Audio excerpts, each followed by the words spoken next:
반갑습니다. 한승연의 외환 전문역 1종 환리스크 관리 제 18강. 오늘은 그 해징 상품의 하여튼 그 개관이라고 해요. 대략적으로 한번 살펴보는 그런 시간을 갖겠습니다. 해징 상품을 우리가 해징 인스트루먼트라고 얘기를 하죠. 자, 해징 상품 아까 지난 강의에서 얘기했지만 해징이라는 건 뭡니까?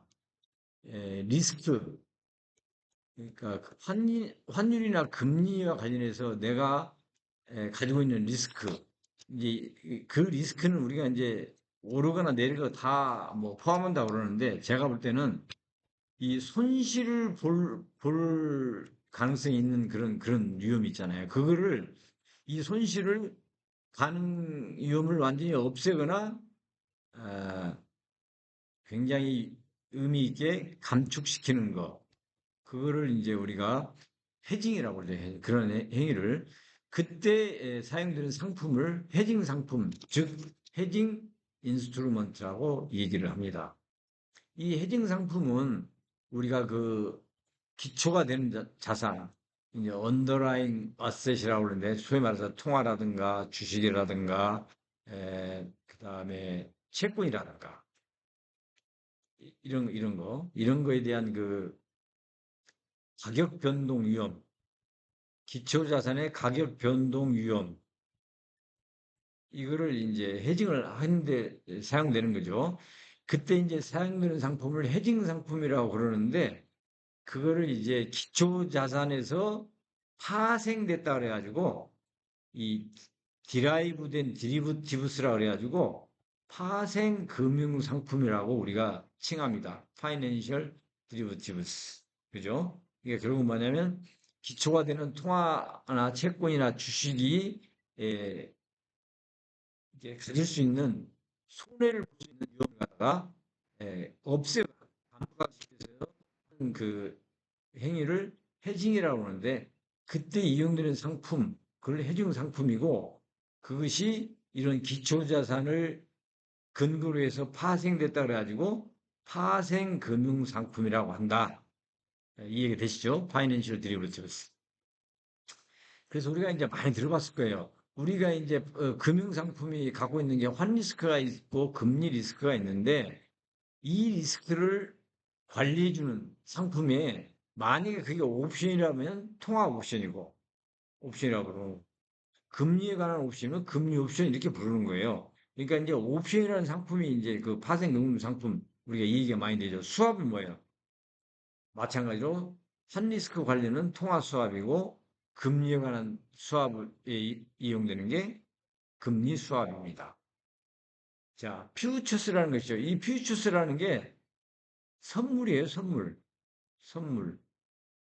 파이낸셜 퓨처스. 금융 상품에 대한 선물을 파이낸셜 퓨처스라고 하는데, 이 선물도 마찬가지로 통화 선물, 금리 선물 이렇게 있어요.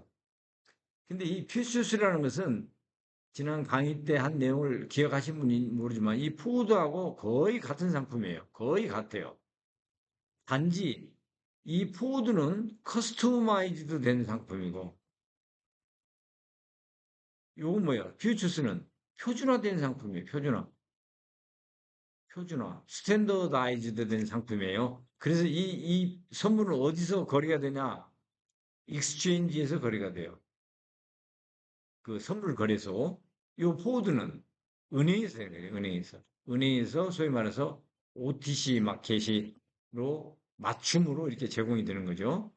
이게 잘 이해가 안 가시는 분은 그 포드하고 퓨처스에 대해서 제가 지난 강의 때 한번 얼핏 말씀드렸는데, 거래소, 장외 상품, 뭐 장내 상품 할 때 말씀드렸는데, 그걸 한번 살펴보셔도 되고, 나중에 금융 선물 시간에 자세하게 공부를 하셔도 됩니다. 거의 비슷한 거다. 그래서 통화에 가는 건 통화 선물, 금리 선물.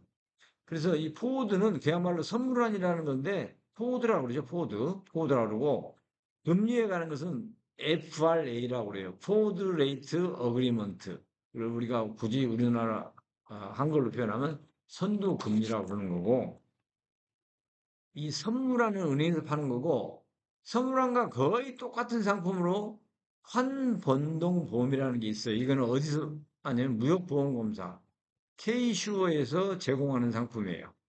이게 선물하는 것 같아요. 구조는. 거기 갔다가 보시면 돼요. 그래서 이런 것들을 다 일컬어서 파생금융상품이라고 부른다. 파생금융상품은 포드, 퓨처, 스왑, 옵션 이렇게 우리가 대별할 수 있다. 이런 상품들은 그게 환리스크에 관한 상품인지 금리 리스크에 관한 상품인지에 따라서 앞에 통화가 붙거나 금리가 붙는다. 예? 이렇게 이해해 두시면 굉장히 편하겠네요. 그래서 우리가 이제 이 파생 금융 상품을 하다 보면 뭐 금융 공학이 어떻고 뭐 파이낸셜 엔지니어링이 어떻고 뭐 이그조틱한 상품이다 뭐 이런 얘기도 하고 막 그래요.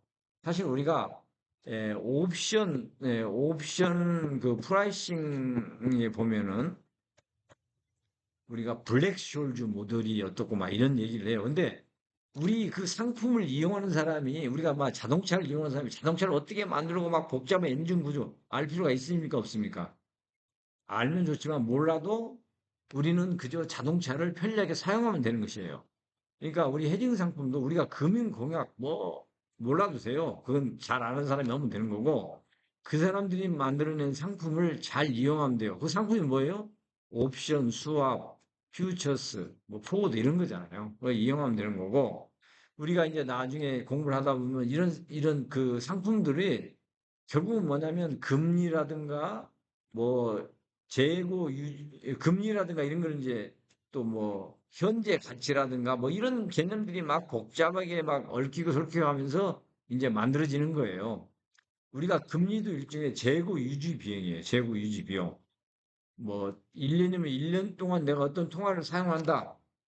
원화가 3%고 미국 달러가 5%인데 이 원화와 뭐 달러를 활용한 어떤 상품을 할 때는 이런 그 재고 유지 비용이 고려가 돼가지고 이 가격이 나오는 겁니다. 가격, 예? 가격이 나오는 거예요.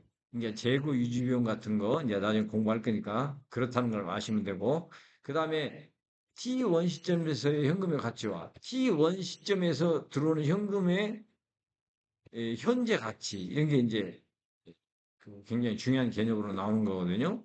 이런 것들을 다 이제 나중에 공부하면서 다 여러분들이 알고 계시는 거예요. 그런 걸 고려해서 소위 말하는 이런 그 헤딩 상품 또 파생 농민 상품이 만들어지고 이용이 되고 있다. 여기까지만 알아두시면 될 것 같습니다. 다음 강의 때는 이제 선물함부터 이렇게 차근차근 이렇게 살펴보는 그런 기회를 갖도록 할 것입니다. 여러분들 고생 많으셨고요. 다음 강의 때 뵙겠습니다.